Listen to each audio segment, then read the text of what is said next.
నది నీళ్లు వేసవిలో చల్లగా, శీతాకాలంలో వేడిగా ఉంటాయో మీకు తెలుసా?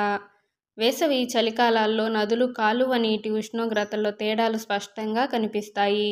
ఎప్పుడైనా గమనించారా? అంటే వేసవి కాలంలో నదులు, చెరువుల్లోని నీరు చల్లగా మారుతుంది.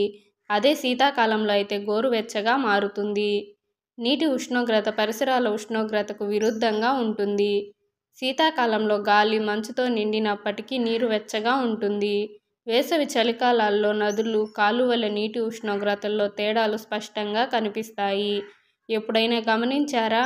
అంటే వేసవి కాలంలో నదులు, చెరువుల్లోని నీరు చల్లగా మారుతుంది. అదే శీతాకాలంలో అయితే గోరువెచ్చగా మారుతుంది. నీటి ఉష్ణోగ్రత పరిసరాల ఉష్ణోగ్రతకు విరుద్ధంగా ఉంటుంది. శీతాకాలంలో గాలి మంచుతో నిండినప్పటికీ నీరు వెచ్చగా ఉంటుంది. వేసవిలో ఉష్ణోగ్రత 45 డిగ్రీలు దాటినా చెరువులు, నదుల్లోని నీరు చల్లగా ఉంటుంది. ఈ తేడాలు ఎందుకు ఏర్పడతాయంటే, వేసవిలో నీరు ఎందుకు చల్లగా ఉంటుందంటే, నిజానికి వేసవిలో నీరు వేడిగా మారకుండా గరిష్ట ఉష్ణోగ్రతను భరించే సామర్థ్యాన్ని కలిగి ఉంటుంది. ఈ నీరు వేడి చేయడానికి ఎక్కువ ఉష్ణోగ్రత అవసరం అవుతుంది. అందువల్లనే నదులు, చెరువుల్లోని నీరు వేసవిలో చల్లగా ఉంటుంది. చలికాలంలో నీరు ఎందుకు గోరువెచ్చగా ఉంటుందంటే, నీటి ఉష్ణోగ్రత దాని అణువుల వేగంపై ఆధారపడి ఉంటుంది.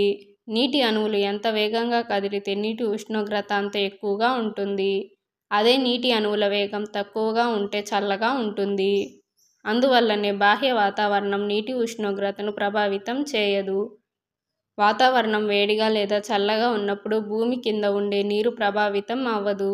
వేసవిలో భూమి కింద ఉండే నీరు చల్లగాను, చలికాలంలో గోరువెచ్చగాను ఉండడానికి కారణం ఇదే. Thank you for watching. ఇలాంటి మరిన్ని ఇంట్రెస్టింగ్ వీడియోస్ కోసం ఛానల్ని సబ్స్క్రైబ్ చేసుకోండి.